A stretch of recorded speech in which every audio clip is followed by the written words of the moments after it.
বাস্তবতা যদিও অনেক ভয়ঙ্কর বিষয়, কিন্তু মানুষ বেঁচে থাকে তার আশা নিয়ে।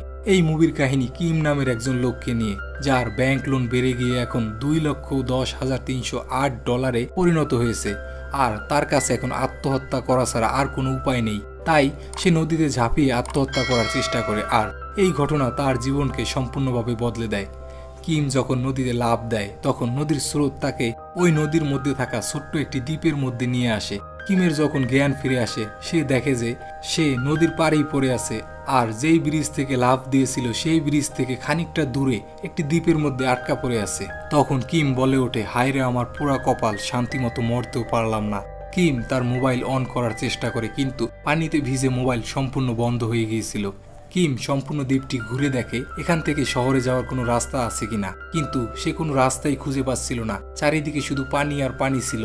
বাধ্য হয়ে কিমকে এই দ্বীপের মধ্যেই রাত কাটাতে হয়। পরের দিন সকালে একটি জাহাজের আওয়াজে কিমের ঘুম ভেঙে যায়। সে দৌড়ে নদীর পাড়ে যায় আর হাত নাড়িয়ে জাহাজে সিগন্যাল দেওয়ার চেষ্টা করে। জাহাজ থেকে এক লোক কিমকে হাত নাড়াতে দেখতে পায়। লোকটি মনে করে কিম তাকে হাত নাড়িয়ে টাটা দিচ্ছিল, আর সেও কিমকে হাত নাড়িয়ে টাটা দেয়। কিম অনেক জোরে চিৎকার করতে থাকে, কিন্তু ওই লোকটি কোনোভাবেই বুঝতে পারে না যে কিম এখানে আটকে আছে। কিছুক্ষণের মধ্যে জাহাজটি সেখান থেকে চলে যায়। তাই কিম নদীর পাড়ে বালুর উপরে ইংরেজিতে হেল্প লিখে রাখে, যাতে কেউ সেটা দেখার পরে তাকে সাহায্য করতে পারে।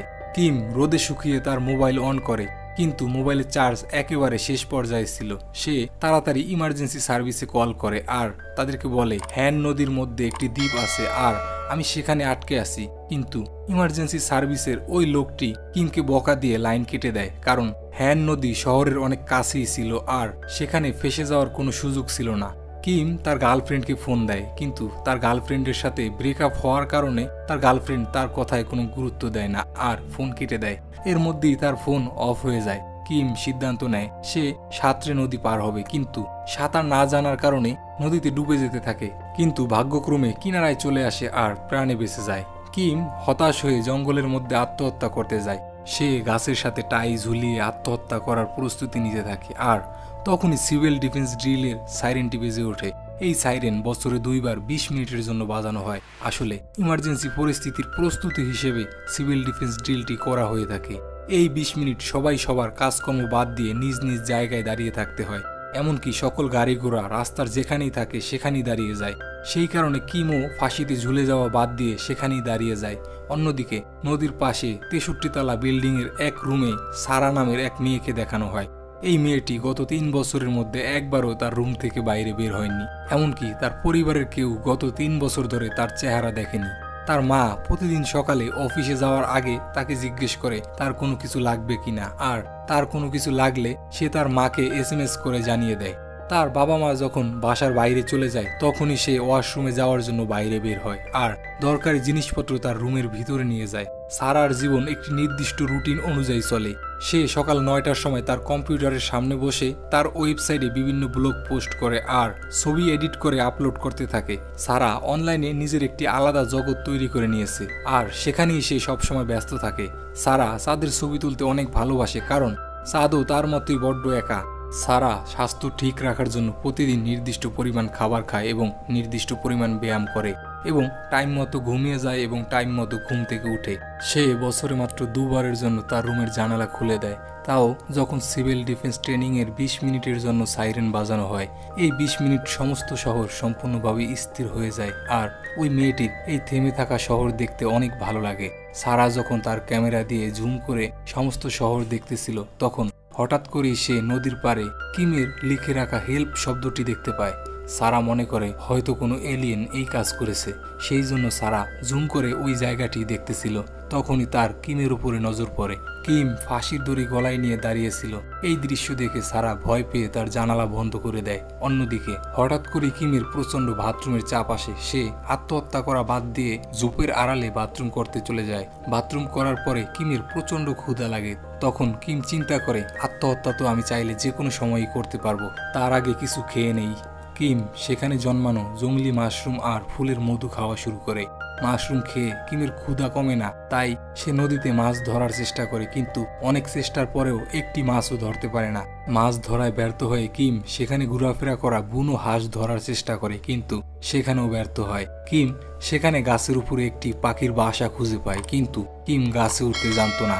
অনেক চেষ্টার পরে যখন কিছুটা উপরে উঠে যায়, ঠিক তখনই মা পাখিটা কিমের মাথায় পায়খানা করে দেয়। কিম নদীর পাড়ে খুঁজে পাওয়া লিকুইড ব্লিচিং দিয়ে মাথা ধোয়া শুরু করে। একটু পরেই কিম লক্ষ্য করে বেশ কয়েকটা মাছ পানির উপরে ভেসে উঠেছে। আসলে ব্লিচিং পাউডারের রিয়াকশনে মাছগুলো বেহুশ হয়ে পানিতে ভেসে ওঠে। কিম মাছগুলোকে দেখে অনেক খুশি হয়। সে মাছগুলোকে রান্না করার জন্য আগুন জ্বালানোর চেষ্টা করে। সে একটি লাঠির উপরে আরেকটি লাঠিকে অনেকক্ষণ ধরে ঘষতে থাকে, কিন্তু অনেক চেষ্টা করেও আগুন জ্বালাতে পারে না। এরপরে সে তার পকেট থেকে লাইটার বের করে সিগারেট জ্বালায় আর আগুন জ্বালিয়ে দেয়। আসলে কিম এতক্ষণ শুধুমাত্র টাইম পাস করতেছিল। সে মাছগুলোকে আগুনে পুড়িয়ে খেয়ে নেয়। ওই মাছগুলোর মধ্যে এখনো লিকুইড ব্লিচিং এর প্রভাব ছিল, যার কারণে কিম সেখানেই ঘুমিয়ে পড়ে। সকালবেলা কিম ঘুম থেকে উঠে লক্ষ্য করে যে মাছের কাঁটার কাছে একটি পাখি ঘুমিয়ে আছে। আসলে এই পাখিটিও মাছ খেয়ে ঘুমিয়ে পড়ে, আর এই সুযোগে কিম পাখিটিকে বারবিকিউ করে খেয়ে নেয়। কিম নদীর পানিতে ভেসে আসা একটি পুরাতন ডাক বোট খুঁজে পায় আর সেটার মধ্যে থাকার ব্যবস্থা করে। কিম মনে মনে চিন্তা করে গত 7 বছর ধরে সে একটি বাড়ি বানানোর জন্য টাকা জমাচ্ছিল, কিন্তু সে ব্যর্থ ছিল, আর আজকে এখানে তার থাকার মতো নিজের ঘর পেয়ে গেছে। অন্যদিকে এই সব কিছু সারা তার বাসা থেকে ক্যামেরার মাধ্যমে দেখতেছিল। কিম এখানে যা কিছুই করতেছিল সব কিছুর উপরই সারার নজর থাকতো। কিম এখানে অনেক আনন্দে ছিল, সে প্রতিটা মুহূর্ত অনেক এনজয় করতেছিল। কিম সাহায্যের জন্য যেখানে প্রথমে হেল্প লিখেছিল সেটা এখন হ্যালোতে পরিবর্তন করে দেয়। সে নদীতে ভেসে আসা পুরাতন সামগ্রী দিয়ে তার দরকারি জিনিসপত্র তৈরি করে নেয়। একদিন কিম নদীতে একটি যাত্রীবাহী জাহাজ দেখে। সেটা দেখে কিম তাড়াতাড়ি গাছের আড়ালে লুকিয়ে পড়ে, কারণ সে এখন আর এই জায়গা ছেড়ে কোথাও যেতে চাচ্ছে না। কিম সেখানে একটি পুরাতন নুডলসের প্যাকেট খুঁজে পায়। প্যাকেটের ভিতরে নুডলসের মশলা এখনো ভালো ছিল। এটা দেখে কিমের নুডলস খাওয়ার অনেক ইচ্ছা হয়। কিম সিদ্ধান্ত নেয় সে এখানেই নুডলস বানিয়ে খাবে। তাই আশেপাশের গাছগাছালি থেকে ফুল ফল সংগ্রহ করে নুডলস বানানোর চেষ্টা করে, কিন্তু প্রতিবারই সে ব্যর্থ হয়। কিম মনে মনে ভাবে সে যদি এখানে নুডলস বানাতে পারে তাহলে সে জীবনে যে কোনো কিছুই করতে পারবে। কিমের নুডলস খাওয়ার ইচ্ছা এতটাই প্রবল ছিল যে সে হাঁটাচলা খাওয়া দাওয়া সবকিছুর ভিতরেই নুডলস দেখতে পায়, কিন্তু সে নুডলস বানানোর কোনো উপায় খুঁজে পাচ্ছিল না। একদিন কিম লক্ষ্য করে যে তার ডাক বোটের উপরে প্রচুর পাখির বিষটা পড়েছিল, আর বিষটার ভিতরে অনেক শস্যদানা পড়েছিল। আসলে পাখিগুলো যে শস্যদানাগুলো খেয়ে থাকে সেগুলো সঠিকভাবে হজম না হওয়ার কারণে তাদের বিষটার সাথে শস্যদানাগুলো অক্ষত রয়ে যায়। কিম তার ক্রেডিট কার্ড দিয়ে পাখির বিষটা সংগ্রহ করতে থাকে। এরপর সেখানে একটি ভালো জায়গা দেখে তার শস্য ক্ষেত তৈরি করে সেখানে পাখির বিষটা থেকে পাওয়া বীজগুলো বপন করে দেয়, আর পাখিদের হাত থেকে তার ফসল রক্ষা করার জন্য স্যুট টাই প্যান্ট দিয়ে একটি কাকতাড়ুয়া তৈরি করে নেয়। কিম সারাদিন তার ক্ষেতের মধ্যে পড়ে থাকে আর সব সময় চিন্তা করে কবে তার ফসল বড় হবে আর কবে সে নুডলস তৈরি করে খাবে। অন্যদিকে সারা কিমের পাগলামিগুলোকে ক্যামেরা দিয়ে পর্যবেক্ষণ করতে থাকে আর ছবি তুলে তার ওয়েবসাইটে বিভিন্ন মজার ক্যাপশন দিয়ে আপলোড করতে থাকে, যেমন লোকটি একেবারে লজ্জাবতী লতার মতো, কাউকে আসতে দেখলেই লুকিয়ে পড়ে, আর তার আচার আচরণ অনেক বিদঘুটে। সে নিজের শরীরের ঘাম চেটে খায়, আর সবচেয়ে গুরুত্বপূর্ণ বিষয় হলো সে যে কোনো মূল্যে নুডলস খেতে চায়। আমি জানি না তাকে কিভাবে সাহায্য করব। আমার কি এখন নাসার সাহায্য নেওয়া উচিত, নাকি আমি নিজেই কিছু করব? রাত্রিবেলা সারা হেলমেট মাথায় দিয়ে বাইরে বের হয়, কারণ গত 3 বছর ধরে সে ঘরের বাইরে বের হয়নি, আর সে কাউকেই তার চেহারা দেখাতে চায় না। সারা নদীর উপরে ব্রিজ থেকে বোতলের মধ্যে একটি মেসেজ লিখে বোতলটি কিমের আইল্যান্ডের দিকে ছুঁড়ে মারে, কিন্তু অনেক দিন পার হয়ে যাওয়ার পরেও কিম ওই বোতল খুঁজে পায় না। কিম এই জায়গায় এসেছে প্রায় 3 মাস হয়ে গেছে, আর সে এখন এখানে বেঁচে থাকাও শিখে গেছে। সে এখন গাছে চড়তে পারে, এমনকি নদী থেকে মাছ ধরতে পারে, যার কারণে তাকে আর খাওয়া দাওয়া নিয়ে টেনশন করতে হয় না, আর তার শস্য ক্ষেতেও সে পর্যাপ্ত সময় দিতে পারে। ইতিমধ্যেই তার রোপণ করা বীজ থেকে অনেকগুলো গাছ জন্মে যায়। একদিন কিম সারার পাঠানো মেসেজটি খুঁজে পায়, সেখানে লেখা ছিল হ্যালো। আর এটা দেখেই কিম বুঝে যায় যে অনেক দূরের ওই বিল্ডিংগুলো থেকে কেউ একজন তাকে দেখতেছিল। কিম এতদিন শুধুমাত্র আন্ডারওয়্যার পরে ছিল, কিন্তু এখন তার লজ্জা লাগা শুরু করে আর সে কাকতাড়ুয়ার প্যান্ট খুলে নিজে পরে নেয়। কিম বালুর মধ্যে আপনি কেমন আছেন লিখে সারার মেসেজের উত্তর দেয়। কিমের উত্তর পেয়ে সারা অনেক খুশি হয়, কারণ 3 মাস 17 দিন অপেক্ষার পরে সে কিমের রিপ্লাই পায়। আর এই রিপ্লাইয়ের মাধ্যমে সারার সাদা কালো জীবনে রঙের ছোঁয়া লেগে যায়। ওই দিন রাতে সারা আবারও বোতলে ভরে কিমকে চিঠি লিখে। কিম চিঠি খুলে দেখে সেখানে লেখা আমি ভালো আছি, আপনি কেমন আছেন। আর সারার চিঠির উত্তর হিসাবে কিম বালুর মধ্যে লিখে আমি ভালো আছি, আপনাকে ধন্যবাদ। পরের দিন সারা একজন ডেলিভারি বয়কে অনেক টাকা দিয়ে কিমের কাছে অনেক আইটেমের নুডলস নিয়ে পাঠায়, কিন্তু কিম নুডলসের লোভ উপেক্ষা করেই সারার পাঠানো নুডলস ফেরত পাঠিয়ে দেয়। সারা ডেলিভারি ম্যানকে জিজ্ঞেস করে কিম তোমাকে কি বলেছিল। ডেলিভারি ম্যান সারাকে বলে কিম বলেছিল যে এই নুডলস তার কাছে একটি আশার প্রতীক। সে চাইলেই নুডলস খেতে পারে, কিন্তু এই মানবহীন দ্বীপে সে যদি নুডলস বানাতে সফল হয় তাহলে সে সব কাজেই সফল হতে পারবে। এটা তার কাছে একটি চ্যালেঞ্জ। অন্যদিকে কিমের লাগানো গাছগুলো অনেক বড় হয়ে যায় আর একদিন কিম লক্ষ্য করে যে তার লাগানো গাছগুলোর মধ্যে একটি ভুট্টা গাছ ছিল আর সেটা একটি ভুট্টার ফল বের হয়েছে। এটা দেখে কিম খুশিতে আত্মহারা হয়ে যায়। তার কাছে মনে হতে লাগলো সে জীবনে কিছু একটা করতে পেরেছে। যদিও অন্য কারো জন্য এটা খুবই সাধারণ বিষয়, কিন্তু এটা তার কাছে তার জীবনের সবচেয়ে বড় সাফল্য। কিমের কারণে সারার জীবনেও পরিবর্তন আসা শুরু হয়। 3 বছর পরে সারা প্রথমবার তার মায়ের সাথে কথা বলে। সে তার মাকে বলে আপনি আমাকে কিছু টব আর ভুট্টার বীজ এনে দিবেন, আমি ভুট্টা চাষ করব।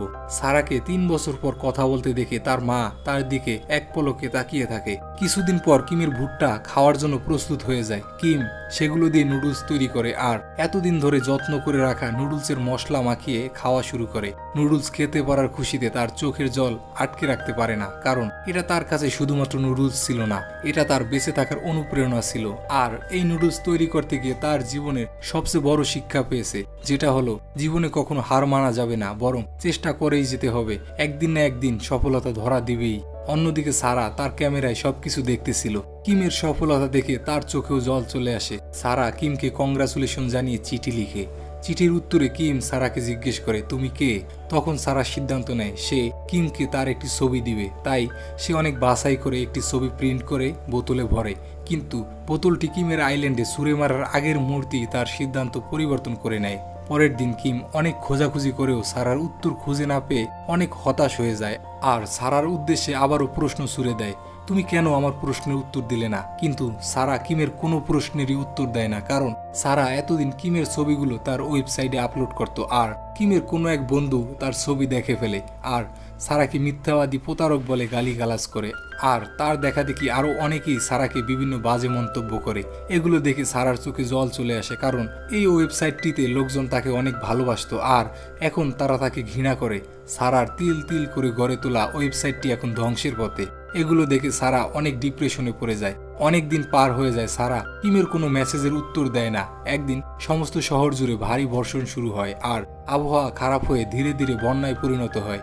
এই বন্যায় কিমের সকল ফসল নষ্ট হয়ে যায়, এমনকি তার থাকার ডাকবোর্ডটিও বন্যার পানিতে ভেসে যায়। পরের দিন সারা ক্যামেরায় দেখে যে কিমের সবকিছু ধ্বংস হয়ে গেছে আর সে উদাস হয়ে বসে আছে। কিম সারাকে গালি দিয়ে একটি মেসেজ লিখে। তখন হঠাৎ করে কিম লক্ষ্য করে এই জায়গাটি পরিষ্কার করার জন্য সরকারিভাবে 2 জন লোক এসেছে। তাদের দেখে কিম দৌড়ানো শুরু করে, কারণ সে এই দ্বীপ ছেড়ে কোথাও যেতে চায় না। কিন্তু কিছু দূর দৌড়ানোর পরেই কিম তাদের বাকি লোকজনের কাছে ধরা পড়ে যায়। তারা কিমকে জিজ্ঞেস করে তুমি এখানে কি করতেছো, এখানে কোনো মানুষের থাকার কোনো অনুমতি নেই। কিমকে এই দ্বীপে থাকতে দেওয়ার জন্য তাদের কাছে অনেক অনুরোধ করে, কিন্তু তারা কিমের কোনো কথাই শোনে না আর তাকে তার জামা কাপড় পরিয়ে এখান থেকে শহরে নিয়ে যায়। বোটে করে চলে যাওয়ার সময় কিম অনেক করুণভাবে সারার বিল্ডিং এর দিকে তাকিয়ে থাকে, কারণ এখান থেকে চলে গেলে সে আর কখনো সারার সাথে যোগাযোগ করতে পারবে না। অন্যদিকে সারা এই দৃশ্য দেখে অস্থির হয়ে যায়। সে বুঝতে পারে না তার এখন কি করা উচিত। সারা গত কয়েক বছর ধরে তার ঘরের বাইরে বের হয়নি, আর আজকে যদি সে বাইরে বের না হয় তাহলে সে সারা জীবনের জন্য কিমকে হারিয়ে ফেলবে। সারা ঘরের বাইরে বের হয়ে কিমকে যেখানে নামিয়ে দেওয়া হয় সেই দিকে পাগলের মতো দৌড়াতে থাকে। কিম অনেকক্ষণ বাস স্টপে অপেক্ষা করে একটি বাসে চড়ে যায়, কিন্তু সারা বাস পর্যন্ত পৌঁছানোর আগেই বাসটি ছেড়ে দেয়। সারা অনেকক্ষণ বাসের পিছনে দৌড়াতে থাকে, কিন্তু বাসটিকে ধরতে পারে না আর বাসটি অনেক দূরে চলে যায়। আর এর মধ্যে দিয়ে সারা আর কিম দুজন দুজনের থেকে আলাদা হয়ে যায়। চোখে জল আর মনে কষ্ট নিয়ে সারা বাসার দিকেই ফিরে যাচ্ছিল, কিন্তু তখনই সিভিল ডিফেন্স ড্রিলের অ্যালার্মটি বেজে ওঠে, যার কারণে সম্পূর্ণ শহরটি 20 মিনিটের জন্য থেমে যায়। আর সারাও বুঝে যায় যে ওই বাসটি নিশ্চয়ই এখন থেমে গেছে। তাই সারা পাগলের মতো দৌড়াতে দৌড়াতে বাস পর্যন্ত পৌঁছে যায়। সারা বাসের মধ্যে কিমের কাছে গিয়ে কিমকে বলে, আমার নাম সারা, আর তোমার নাম কি? সারাকে দেখে কিম সারার দিকে অপলক দৃষ্টিতে তাকিয়ে থাকে। তার মুখ দিয়ে কোনো কথাই বের হয় না। ততক্ষণে সিভিল ডিফেন্সের 20 মিনিট শেষ হয়ে যায় আর বাস চলা শুরু করে। হঠাৎ করেই বাস চলার কারণে সারা নিচে পড়ে যেতে থাকে। তখনই কিম সারাকে ধরে ফেলে আর দুজনে দুজনের দিকে তাকিয়ে হেসে দেয়। এখানেই এই মুভিটি শেষ হয়, কিন্তু এই মুভিটি আমাদেরকে জীবনের এক চরম বাস্তবতার শিক্ষা দিয়ে যায়। আত্মহত্যা কোনো কিছুর সমাধান না, মানুষ তার চেষ্টা দিয়ে সবকিছু জয় করতে পারে। এই ভিডিওটি ভালো লাগলে আমাদের চ্যানেলটি সাবস্ক্রাইব করুন আর লাইক দিয়ে কমেন্ট করে আমাদের পাশে থাকুন।